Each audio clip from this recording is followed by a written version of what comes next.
Bonjour à tous, soyez les bienvenus dans ce premier épisode de Dive Into.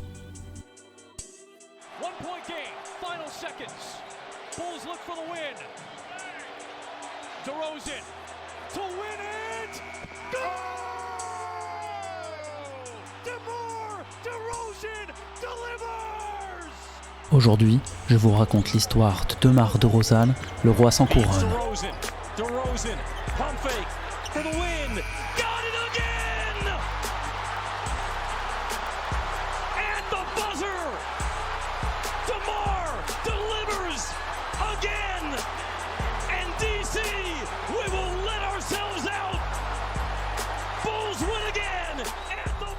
Dans ce podcast, j'explore avec vous les icônes et les références avec lesquelles je me suis construit. Je plonge dans des territoires qui m'ont captivé et inspiré. J'espère ainsi vous embarquer avec moi dans ce premier récit, celui de mon joueur de basket préféré, DeMar DeRozan.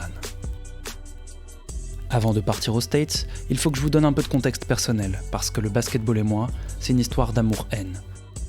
Ça a commencé à l'école primaire, quand j'étais tout petit, mais un peu plus grand que mes copains. J'avais un super pote au CE2 et son papa était le coach du club de ma ville, dans le gymnase à côté de l'école. Je me suis inscrit au basket pendant 3 ans, dans les catégories mini-poussins et poussins quand j'avais entre 8 et 10 ans. Et je vais tout de suite couper court au suspense, j'étais clairement à la ramasse. Je venais aux entraînements, mais des souvenirs que j'ai et qu'on m'a aidé à retrouver, j'étais vraiment pas bon. Je ne savais pas tirer, j'étais grand mais pas athlétique, et surtout, je devais enlever mes lunettes par peur de les casser, et donc je voyais tout le temps un peu flou. Vous conviendrez que c'est pas idéal si on rêve d'aller loin dans ce sport. Mais en même temps, j'avais pas d'immenses références en la matière. Comme tous les Français à l'époque, je connaissais Tony Parker et les Spurs, et quelques autres équipes et grands joueurs en NBA, la Ligue Pro de basket aux USA. Je pense à Kobe Bryant, Shaquille O'Neal, les Lakers, LeBron James qui était le petit nouveau à l'époque. Bref, le basket, je pratiquais un peu, mais ça ne me parlait pas des masses. J'en faisais surtout pour traîner avec mon meilleur pote de l'époque et jouer au ballon. Mais mon meilleur pote a fini par déménager et mon intérêt pour le basket n'y a pas survécu longtemps. J'ai mené ma petite vie bien tranquillement jusqu'à ce que je parte au Canada pour mes études, 10 ans plus tard. J'étais à Vancouver et sur le campus de la Simon Fraser University, on avait accès gratuitement au gymnase où l'équipe universitaire jouait ses matchs de compétition le week-end. C'est à ce moment que j'ai raccroché les wagons avec la balle orange. Un peu après, j'ai découvert Kuroko no Basket grâce à ma copine. C'est le manga référent sur le basket, au point où il a carrément dépassé le roi en la matière, Slam Dunk, dont vous avez sûrement déjà entendu parler. Et comme je suis un immense fan de manga, évidemment que j'ai accroché de fou sur Kuroko. Et évidemment que je me suis dit que ce qui se passe dans l'animé, ça n'arrivait pas dans la vraie vie. Les gars qui rentrent la balle depuis le milieu du terrain, les autres qui écrasent la balle dans l'arceau en sautant à 5 mètres du panier, des passeurs de génie qui voient derrière leur dos. Non, impossible que des joueurs bien réels sortent ces mouvants matchs. Pour conforter mon impression, je me suis quand même lancé une mixtape de highlights de NBA, juste pour vérifier. Et là, je me suis pris une claque. En fait, tout était réel. Les shooters qui ne ratent pas un tir, peu importe où ils se trouvent sur le terrain. Les dunkers monstrueux, hyper athlétiques, qui sautent à 6 mètres du panier à pleine vitesse. Les passeurs de génie qui font circuler le ballon sans même regarder leurs coéquipiers. Les gestes techniques de dingue qui brisent les chevilles des défenseurs adverses. Tout ça, c'était vrai et c'était sous mes yeux, dans une ligue légendaire, la NBA. Au fur et à mesure d'enchaîner les mixtapes, je remarque certains noms qui m'étaient familiers, et d'autres me sont complètement nouveaux. Russell Westbrook, James Harden, Kevin Durant, Zach LaVine, Kawhi Leonard. Mais il y en a un qui retient plus mon attention que tous les autres. Un joueur que je trouve encore plus mécanique, plus élégant, plus smooth. Un joueur que je préfère. DeMar DeRozan. Je n'avais jamais entendu parler de lui, et pour cause, il n'avait pas encore été sélectionné en NBA quand je m'intéressais au basket. Il jouait encore à l'université. J'ai tout de suite été impressionné par son style de jeu. DeMar, c'est le roi du tir à mi-distance, qu'on appelle aussi mid-range.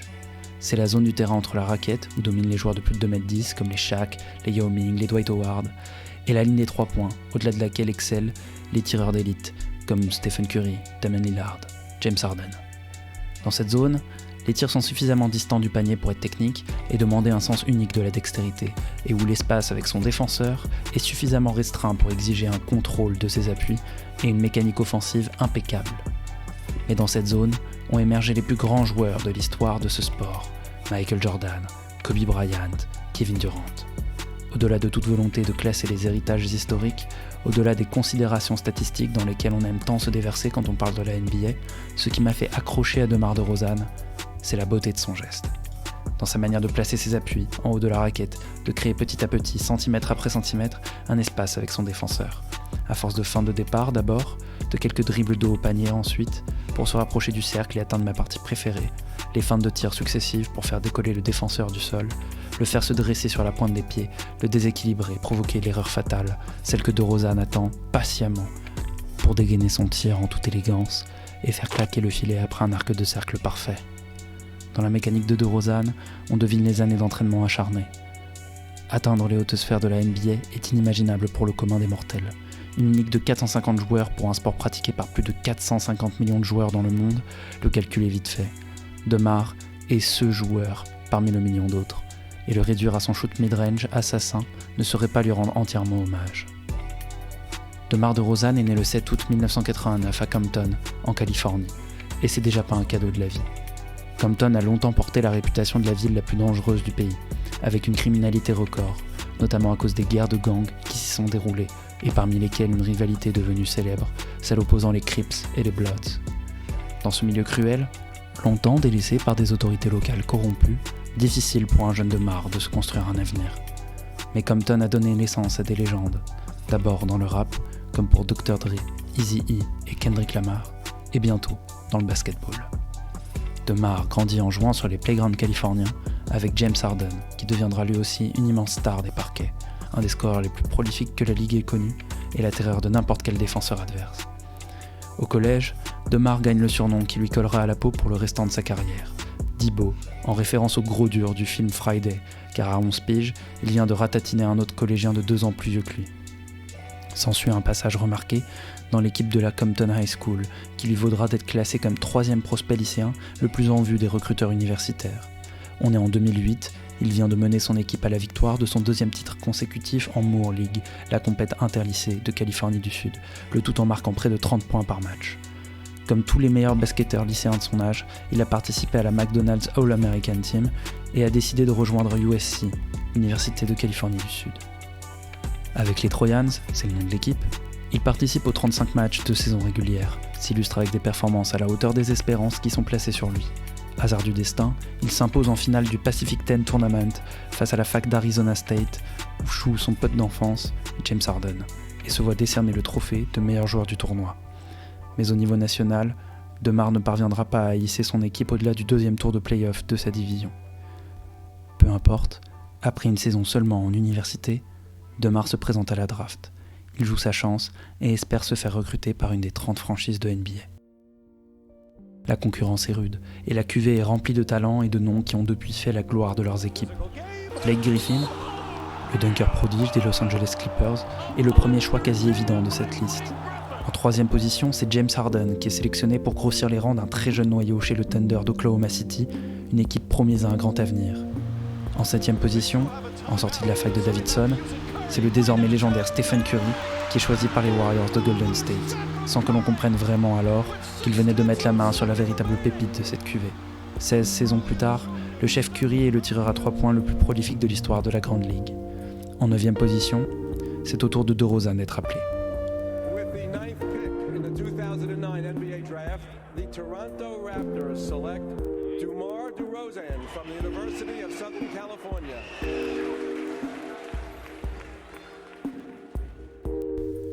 Direction le Canada, c'est le maillot rouge des Raptors de Toronto qu'il portera lors de son premier match, le 28 octobre 2009. Petit clin d'œil tout de même à nos 2 Frenchies sélectionnés cette année-là, Rodrigue Bobois qui deviendra champion avec les Dallas Mavericks à peine 2 ans plus tard, et Nando De Colo qui quittera les Spurs de San Antonio après 2 années pour revenir en Europe et devenir une légende en Euroleague et en équipe de France. La saison rookie de D-Bo est solide et il s'impose rapidement comme l'arrière titulaire dans le 5 majeur des Raptors. Son jeu est juvénile, il démontre ses qualités athlétiques en attaque et n'hésite jamais à monter au dunk. Il apporte de l'énergie à une équipe qui manquera de peu de se qualifier en play-off. À une petite victoire près, il aurait pu goûter dès sa première année aux saveurs si épicées des matchs à coups près et de l'ambiance électrique des rencontres de mi-avril où les destinées des plus grandes équipes se croisent et où les joueurs marquent de leur empreinte l'histoire du basket américain. Les saisons qui suivent sont en demi-teinte. Debo éclabousse le Air Canada Center de son talent, augmentant toutes ses moyennes de saison en saison. Mais les victoires ne suivent pas. L'effectif est chamboulé. Fin 2009, Toronto a laissé partir son pivot All-Star Chris Bosh à Miami, et il est allé former le trio le plus mortel de la ligue avec ses copains Dwayne Wade et LeBron James. Les Tres Amigos du Heat terrorisent la conférence Est en saison régulière, écrasent leur série de playoffs, successivement contre Philadelphie, Boston et Chicago, même tarif à chaque fois, 4 victoires à 1. Seuls les Mavericks du wunderkind Dirk Nowitzki sauront les faire déjouer cette année-là et remporter leur seul titre de champion à ce jour, tandis que Toronto affiche tristement le 3e pire bilan de la ligue. Saison 2011-2012, même rengaine. Toronto pointe parmi les pires équipes de l'Est. 2012-2013, pareil. Les dinosaures ne parviennent pas à faire décoller leur compteur de victoires et rêvent encore de pouvoir retourner un jour en play-off. Mais à partir de la saison 2013-2014, la carrière de Debo prend un nouveau tournant. Il éclot enfin au scoring, franchit la barre symbolique des 20 points de moyenne et se voit récompensé d'une sélection au All-Star Game. Aux côtés de son nouveau meneur Kyle Lowry, DeMar porte la franchise et s'impose petit à petit comme véritable leader sur le parquet. Il est la star assumée de l'équipe et décroche enfin le précieux ticket pour les playoffs. Ça y est, Toronto is back. En tant que 3e de conférence, les Raptors affrontent les Brooklyn Nets de Paul Pierce et Kevin Garnett, bon 6e. C'est une pure opposition de style entre des jeunes Canadiens morts de faim, moyenne d'âge 25 ans, et des vieux briscards new-yorkais, moyenne d'âge 30 ans. La série est serrée et chaque équipe se rend coup pour coup. Brooklyn arrache une première victoire à Toronto, mais les Raptors reprennent l'avantage du terrain à Brooklyn, puis une victoire à domicile chacun. Le match 7 aura lieu au Air Canada Center en terre ontarienne. Il n'y a plus d'erreur possible, la défaite sera synonyme de vacances pour le perdant. DeMar est en forme, il a été le meilleur scoreur de Toronto sur tous les matchs, en dehors du Game 1 où il a été en galère, ratant 10 tirs sur 13 tentés, et du Game 5 où Kyle Lowry a été en feu total, scorant 6 paniers à 3 points sur 9 tentés. Ce match 7 démarre bien pour les Raptors qui prennent la tête dans le premier quart-temps, mais finissent par la céder au début du deuxième. À la mi-temps, ils accusent 8 petits points de retard. L'écart ne bouge pas du 3e quart, et au début du 4e, il affiche 81-73 pour Brooklyn. Toronto ne parvient pas à recoller, et à 3 minutes de la fin, il reste 9 points à reprendre aux Nets. À force de fautes provoquées et de temps mort pris par les coachs, les Raptors recollent, lancer franc après lancer franc, jusqu'à revenir à un petit point de Brooklyn à 9 secondes du terme de la rencontre, grâce à un lay-up de Terrence Ross. Les Nets ratent leur remise en jeu, la balle est récupérée par Terrence Ross au prix d'un effort impressionnant. Le coach des Raptors, Dwayne Casey, demande un temps mort, accordé. 6 secondes au compteur, un système est décidé. La foule retient son souffle. Au moment de la remise en jeu, les arbitres demandent aux joueurs de la faire du côté gauche du terrain au lieu du côté droit comme ils semblaient vouloir le faire. Incompréhension. Dwayne Casey aurait-il dessiné son système du mauvais côté ? Pas le temps d'y penser. Les Nets défendent leur raquette comme des chiens enragés. Kyle Lowry a la balle. Il la perd du bout des doigts, semble la rattraper, tente un tir désespéré en dessous du panier. Mauvaise nouvelle. Paul Pierce, en bon vétéran de la ligue, s'y attendait. Le contre est inévitable, la balle est repoussée. Toronto perd la série, devant son public. DeMar est spectateur de l'action, relégué au rang de figurant. Frustration totale, mais c'est ça le mur des playoffs. Il faudra bien s'y faire. L'enjeu majeur de la saison suivante pour DeMar et ses Raptors, c'est de transformer l'essai et de retourner en playoff dès avril. La saison 2014-2015 sera donc offensive, et Toronto se place parmi les meilleures attaques de la ligue. Gros point noir tout de même, la défense n'est vraiment pas au niveau. Si les dinosaures affichent le 4e meilleur rating offensif de NBA cette année-là, ils sont 25e sur 30 en rating défensif. Or, tout le monde le sait, on ne devient pas champion sans une défense au minimum average. Mais le pari est pris, c'est sur l'attaque que le front office de Toronto a décidé de miser. Une attaque par ailleurs récompensée par la première sélection All-Star du meneur Kyle Lowry et un trophée du meilleur 6e homme de l'année pour Lou Williams, fraîchement recruté en provenance d'Atlanta et leader incontesté des remplaçants du banc de Toronto. Les moyennes de DeMar régressent légèrement, ce qui le prive de récompenses personnelles, mais il tourne tout de même facilement à 20 points par match et reste le scoreur numéro 1 de l'équipe. 4e de conférence, les Raptors se retrouvent confrontés au premier tour des playoffs de l'Est face aux Wizards de Washington DC, surfant sur l'éclosion de leur duo de joueurs extérieurs, la doublette John Wall-Bradley Beal. Parmi les sorciers, Debo reconnaît le visage de celui qui a stoppé son parcours d'après-saison l'an dernier. Paul Pierce est de la partie. Et autant dire qu'à 37 ans, celui que l'on surnomme The Truth a encore du bon basket dans les mains, et il va s'occuper de révéler la vraie nature de cette équipe de Toronto au grand jour. Il fait partie des 4 joueurs de l'équipe de la capitale qui vont tourner à plus de 15 points de moyenne par match sur la série. La défense de Toronto craque de toutes parts, et même si DeMar et ses potes font de leur mieux, ils ne parviendront pas à remporter le moindre match dans la série. 4-0 pour les sorciers, un constat net et sans bavure, la déception est immense. Pour espérer passer un jour un tour de play-off, il va falloir se tanner le cuir et défendre mieux que ça.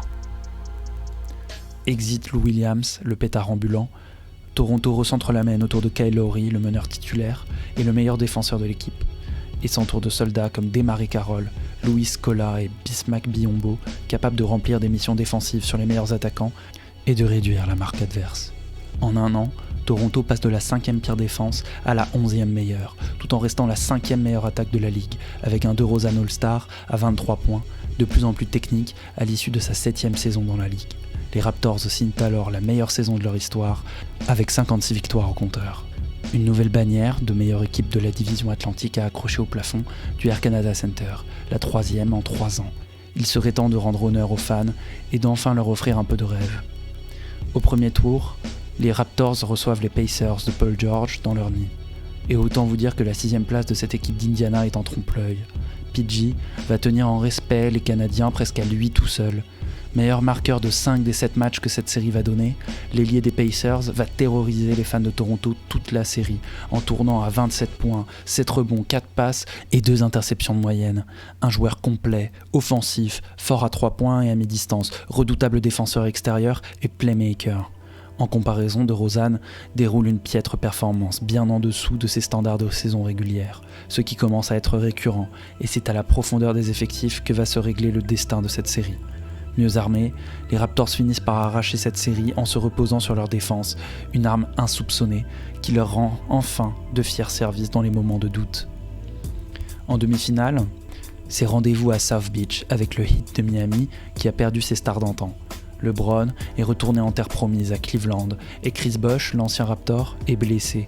C'est une match-up à la portée de Toronto, une opportunité qu'ils se doivent de saisir. Malgré un Dwayne Wade héroïque, Miami ne peut pas tenir face à Toronto et finit par céder au bout du Game 7 conclu à la maison. Debo tient son rang, mais c'est en réalité de plus en plus Kyle Lowry qui assume le leadership de la franchise. En véritable meneur de jeu, il est l'âme de l'équipe. DeMar reste en retrait, concentré sur sa responsabilité de scoreur létal. Le pivot lituanien Jonas Valanciunas complète le trio et signe à 23 ans une série de patrons de la raquette en double-double à 18 points, 13 rebonds. Les portes de la finale de la conférence s'ouvrent enfin devant eux. Les Raptors font partie du dernier carré, mais leur adversaire à venir est terrifiant. Les Cleveland Cavaliers marchent sur l'eau. Ils viennent de balayer Détroit et Atlanta 4-0 chacun. Si Toronto peut se targuer d'avoir un mid-free composé de Lowry, DeRozan et Valanciunas, Cleveland assume clairement son big free. Au poste d'arrière, le petit prince de la ville, Kyrie Irving et ses dribbles endiablés, technique à tout instant, tueur derrière l'arc. Au poste d'ailier fort, l'ancien loup du Minnesota, Kevin Love, dans un rôle de dynamiteur de raquette, capable tout autant de tenir le poste bas et de tirer à 3 points. Et enfin, au poste d'ailier, l'élu. Le roi LeBron James, quadruple MVP, champion en back-to-back avec Miami à peine 2 ans auparavant, toujours aussi constant dans l'excellence et en plein prime physique. Le Game 1 à Cleveland est un massacre. 115-84 pour les Cavs. 31 points d'écart dans une rencontre à ce niveau-là, c'est une humiliation. DeRozan semble être le seul Raptor en vie, tandis que Kyrie et LeBron trucident les défenses de Toronto. 27 et 24 points respectivement, ils donnent le ton. Aucune pitié ne sera accordée. Le Game 2 n'en est pas moins à sens unique. 20 points séparent toujours les deux franchises à la fin du match, et malgré des efforts du banc des Raptors, l'équipe de Debo ne recolle pas les morceaux. Lowry se trouve complètement, et l'absence de Valanciunas pour blessure semble trop lourde à porter pour le collectif. Au Game 3 et 4, devant son public, DeRozan va relever la tête de ses coéquipiers et permettre à son équipe de survivre dans la série. 2 matchs à 32 points et la série repart dans l'Ohio à 2 partout. Sauf que ni LeBron ni Kyrie ne semblent être perturbés par les adaptations de Toronto et les 2 matchs qui suivent scellent le destin des Dinos. LeBron est trop fort. Les Cavs plient la série facilement et filent vers leur premier titre NBA qu'ils décrochent quelques semaines plus tard face à Golden State, dans une série en comeback qui a marqué l'histoire de la Grande Ligue. Les saisons qui suivent se ressemblent pour les Raptors. Désormais reconnue comme une véritable place forte de l'Est, Toronto finit toujours par se heurter violemment en play-off au mur de la forteresse Cleveland, à tel point qu'un surnom émerge pour symboliser cette rivalité incarnée par les performances de leur leader, le Bronto. Cette blague anodine à son début finit pourtant par être une véritable malédiction pour les Raptors, qui ont beau figurer au sommet de la conférence Est, mais qui ne parviennent pas à franchir l'obstacle LeBron James. Auteur en 2017 d'une série en 36 points, 8 rebonds, 5 passes de moyenne, et en 2018 d'une série en 34 points, 8 rebonds, 11 passes de moyenne, l'enfant prodige d'Akron savoure les rencontres contre DeMar et sa bande comme aucune autre. Et dans le même temps, Toronto a beau faire évoluer son effectif, accumuler les bons choix, piocher à la draft les bons talents et se construire les épaules d'un vrai champion, ils ne parviennent pas à passer la marche, encore trop haute, de la finale de conférence. Et DeMar, qui est pourtant devenu le meilleur scoreur de l'histoire de sa franchise avec plus de 13 000 points marqués sous le maillot rouge des Raptors et qui sort d'une 4e saison All-Star de suite, porte aussi son lot de responsabilités. Son adaptation au jeu NBA n'est pas totale. Il ne tire pas suffisamment bien à 3 points. Il est un défenseur moyen. Il s'améliore au playmaking mais n'est jamais qu'un meneur de jeu secondaire. Il se retrouve alors comme pièce centrale d'un échange qui va faire basculer à tout jamais sa vie et sa carrière. Dans l'esprit du general manager des Raptors, Masai Ujiri, une idée vient de germer. Échanger DeRozan, alors au top de sa valeur marchande, contre un joueur plus complet, capable de potentiellement faire passer son équipe au stade supérieur. Ce joueur, c'est Kawhi Leonard, l'ailier fort des San Antonio Spurs, MVP des finales de 2014 et vrai couteau suisse. Excellent défenseur, excellent shooter, bon créateur de jeu et lieutenant idéal d'un leader d'équipe désigné. Kawhi semble en froid avec son équipe au Texas et Masai Ujiri risque le coup. Il échange DeRozan, joueur historique de sa franchise, aimé des fans, attaché à jamais à l'histoire de Toronto, contre sa version plus complète, plus athlétique, plus moderne. Le pari est fou, mais il paiera en 2018, car Toronto exécutera sa plus belle saison de tous les temps, au terme de laquelle ils triompheront en finale, au terme d'un parcours de play-off historiquement risqué et culotté. Sauf que DeMar regardera ses anciens coéquipiers entrer dans l'histoire du basket à la télé. Lui n'en fait pas partie. Il aura pourtant tout donné à cette équipe. 9 ans de sa vie volent en éclats et lui n'a pas le droit au bonheur. Pire, il est l'agneau sacrificiel de ce titre. Et désormais, une nouvelle équipe compte sur lui pour retrouver les grandes heures de son histoire. Comment rebondir après un tel désaveu ? Dans un tweet, le 17 février 2018, au milieu de sa dernière saison avec les Raptors, Debo avait fait part au grand public du mal intérieur contre lequel il doit lutter chaque jour, la dépression. Les lumières aveuglantes de la Grande Ligue n'éclipsent pas les parts d'ombre des athlètes, et les millions de dollars accumulés depuis son arrivée dans le milieu ne suffisent pas à combler le trou dans l'âme qu'il porte depuis son enfance. DeMar est indiscret, il n'est pas un émotif, il y a été forcé, conditionné par la violence brute de son environnement social à Comptown. Pas de place ni pour les faibles, ni pour les vulnérables. Sauf qu'à bientôt 30 ans, le vase est plein. Dans un milieu pourri par le fric et la célébrité, DeMar fait résonner une voix divergente. Sa vulnérabilité sera désormais sa force. Ils sont rares, ces athlètes américains qui osent mettre des mots sur leurs souffrances, dans un pays où la santé mentale est si mal traitée, où l'on préfère médicamenter le patient lambda, même à son détriment. 2/3 du pays est sous traitement médicamenteux. Tu es dépressif ? Traite-toi et arrête. Le traitement choisi par DeMar sera plus long. Dans les traces de Michael Phelps avant lui, il verbalise son mal-être. Il assume sa vulnérabilité. Ce sera sa force pour les années à venir. San Antonio est la première étape de sa reconstruction. Il faut dire qu'être entraîné par le légendaire Greg Popovich va beaucoup aider DeMar à repartir de l'avant. Le Pop est devenu célèbre à la fois par son exigence ardue envers ses joueurs, mais aussi sa tendresse quasi paternelle. Il n'y a qu'à écouter Tony Parker ou Tim Duncan en parler. Sur ces 3 années passées dans le Texas, DeMar va adapter son jeu, sortant de son rôle de scoreur unidimensionnel pour améliorer sa capacité à jouer en équipe, au sein d'une franchise qui a toujours privilégié le collectif à la performance individuelle. Progressivement, DeRozan glisse vers le poste d'ailier fort et laisse sa place à des joueurs plus jeunes aux postes extérieurs. Il pose son jeu, finit les dunks à toute vitesse en transition. Dans la force de la trentaine, Debo polit ses pourcentages au tir et adopte un profil de scoreur efficace et généreux envers ses coéquipiers. mais les victoires sont en berne et il ne participera qu'au premier tour des playoffs en 2019, le temps de se faire sortir en 7 matchs par des jeunes Nuggets de Denver menés par leur pivot serbe Nikola Jokic, véritable anomalie du basket moderne. Un ours de 2,11 m et 130 kg, au toucher de ballon unique et au sens génial de la passe, qui s'amusera gentiment à malmener les Spurs jusqu'au bout du suspense. À l'issue de son passage à San Antonio, DeMar n'est plus sur les tablettes des general managers des franchises NBA. Mais à l'été 2021, le patron des Chicago Bulls fait un pari en lequel personne ne croit. Il fait venir DeRozan sur les rives du lac Michigan pour 3 ans, pour former un nouveau challenger à l'Est aux côtés de Zach LaVine et Nikola Vucevic. Un collectif à 3 All-Stars potentiels ? Le pari est gagnant et le trio de Bolzac honore ses fans avec un démarrage de saison canon et une première place de conférence défendue ardemment jusqu'au 20 janvier 2022. Mais cette saison est malheureusement marquée par les blessures et les protocoles Covid, et la deuxième moitié de saison est bien moins brillante que la première. Chicago perd son meneur et défenseur élite Lonzo Ball sur une blessure au genou qui mettra plus de 2 ans à guérir. DeMar tient la baraque et arrache les victoires dans les derniers instants des rencontres, ce qui lui vaut le nouveau titre de roi du 4e quart-temps, le King in the Fourth. Mais Zach LaVine, le visage de la franchise depuis 2016, puis Alex Caruso, le chouchou des fans, finissent par se blesser eux aussi. Leurs absences répétées mettent fin à l'idylle en Illinois, et les Taureaux finissent dans le rouge, à la 6e place de la conférence, à portée de frappe de leurs voisins de Milwaukee, les champions en titre. Autant dire que la série qui les oppose au premier tour des playoffs 2022 sonne à nouveau la fin de la récré pour DeMar et ses copains, qui rentrent bredouille après 5 petits matchs seulement. Encore raté. Et le projet ne semble pas pouvoir se relever de ce rendez-vous manqué avec le destin. Le front office des Bulls s'acharne à croire en ce groupe qui avait pourtant tellement brillé en début de saison 2021-2022. DeMar est le patron apparent d'un collectif qui n'ira désormais jamais plus loin que le Play-in Tournament, le tournoi qualificatif aux playoffs qui a ouvert la porte aux équipes qui finissaient aux 9e et 10e places de conférence. Chicago sera coupé dans son élan 2 fois par Miami. Et malgré 3 belles années, dont 2 couronnées d'une sélection All-Star et 2 podiums au trophée de joueur le plus clutch de l'année, l'aventure de Debo à Windy City s'achève à l'intersaison 2024.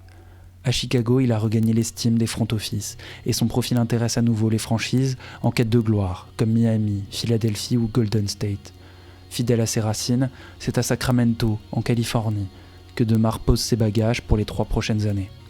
Une franchise sortie depuis 2 ans d'un marasme historique après une diète de 16 ans sans play-off, un record. Animée d'une nouvelle énergie rayonnante, l'équipe des Kings accueille à bras ouverts le roi du mid-range. Aux côtés d'un autre pivot lituanien, Domantas Sabonis, et du meneur De'Aaron Fox, Debo vient former un trio offensif capable de maintenir Sacktown au top d'une conférence ouest débordant de talent et donc plus compétitif que jamais. Finalement, DeMar DeRozan ne sera certainement jamais un basketteur ultime. Malgré des progrès constants dans son jeu, son profil est resté fondamentalement imparfait. Sa défense n'a jamais arrêté les bons attaquants, son tir à 3 points est resté rare, sa capacité à monter d'un cran en play-off ne s'est jamais montrée dans les moments cruciaux. L'avènement du tir à 3 points semble bel et bien avoir sonné le glas de ce profil de joueur à mi-distance. Sauf qu'il subsiste encore un espoir, car avec l'augmentation drastique du volume de tir pris au-delà de l'arc des 7,23 m, la valeur moyenne des tirs à 3 points est en train de converger vers celle des tirs à 2 points. Les défenses s'adaptent et vont de plus en plus contester les tirs au-delà de la ligne, et laissent même de temps en temps énormément de place aux joueurs qui pénètrent la raquette. Paradoxalement, il est aujourd'hui devenu plus rentable de forcer les défenses intérieures que de rentrer des tirs à 3 points. DeMar va tout de même laisser derrière lui son empreinte dans l'histoire de la Ligue. Il est un des joueurs les plus beaux que les spectateurs aient pu voir jouer. Il est l'auteur de moments de légende, comme ses buzzer beaters en back-to-back à Indiana puis à Washington, entre le 31 décembre 2021 et le 1er janvier 2022. Au-delà de l'athlète, l'homme laisse aussi en héritage son œuvre pour la santé mentale des athlètes de la Ligue, en leur tendant le micro dans son podcast d'abord, et aujourd'hui avec la publication de sa biographie Above the Noise. Donner de la voix, pour un sujet encore tabou dans une ligue où le fric coule à flot, où l'inflation des contrats signés est mirobolante et où la mentalité tourne principalement autour du business, c'est tenter de faire rayonner une lumière nouvelle dans une ligue qui a si longtemps cultivé le silence et qui a encore bien du mal à reconnaître ses torts et à prendre des décisions fortes sur de nombreuses thématiques sociales qui frappent pourtant tous ses fans à travers le monde. L'histoire de DeMar DeRozan, c'est celle d'une ascension sociale exceptionnelle, de la banlieue de Los Angeles au parquet verni de NBA, celle aussi d'un homme qui a toujours cherché l'excellence du geste, qui a dépassé sa condition physique pour être encore à 35 ans une valeur sûre en NBA.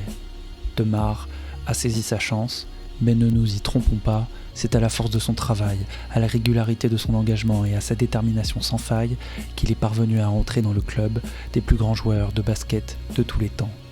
Mais il reste un homme, et comme tous les hommes, il a ses failles. Et oser en parler, en briser le tabou, nous ramène tous sur terre.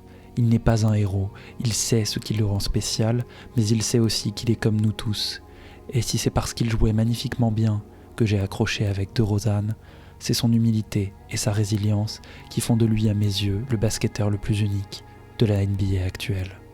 Merci à vous d'avoir écouté ce premier épisode de Dive Into. Si vous avez apprécié son contenu, je vous invite à vous abonner pour être tenu au courant de la sortie des prochains épisodes. Si le cœur vous en dit, je vous laisse me dire ce que vous en avez pensé en commentaire et pourquoi pas à le partager autour de vous.